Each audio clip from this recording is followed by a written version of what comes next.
Michael Hughey, for those that don't remember from last week. Just want to talk about two events. Oh, I'm 24, by the way, and I live in Fullerton. And I've been going to Fullerton College for quite a while. I get my AA degree after this semester. Just want to talk about two events that are relatively small, but I think that they really affected my life in a really big way. And one of those events was when I was about 8 years old. Went to Disneyland with my parents to go on the new Indiana Jones ride. I don't know if any of you guys went around that time when the Indiana Jones ride just came out.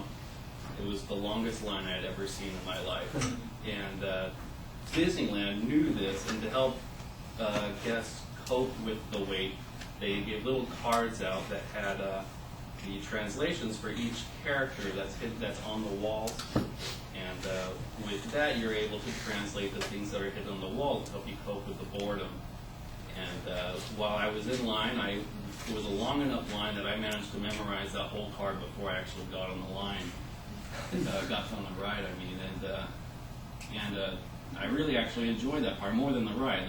The ride was disappointing for a 3-hour-long wait, but that I really enjoyed that. And the other event came a couple years later when I was really interested. As a kid, I was really interested in a video game coming out, which was Final Fantasy VII, for anyone that's curious.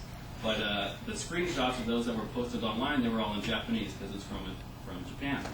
And I was curious in figuring out what the menus and the character names and the details of the game were. So I figured, oh, well, I'll go online and I'll get a character sheet and I'll just plug them in just like I did on the Indiana Jones ride. And it didn't take me long to realize it wasn't going to be that easy to do that with the Japanese language. So I had to delve deeper and learn a little bit more about the Japanese language. And I actually became really interested in it.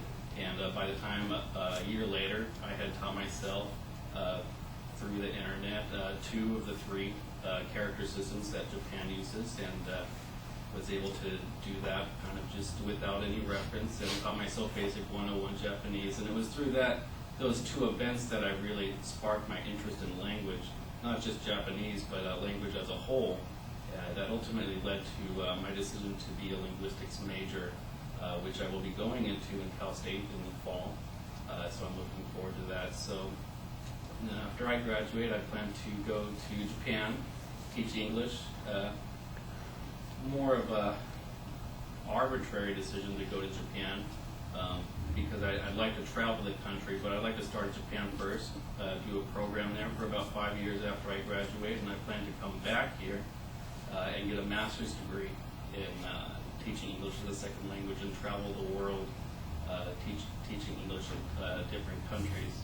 So even though these 2 events, they seem pretty small, they're the events that spark my interest in my future career, which is going to have an effect on my entire life and affect the people that I meet there, have experiences that I otherwise would never have a chance of having.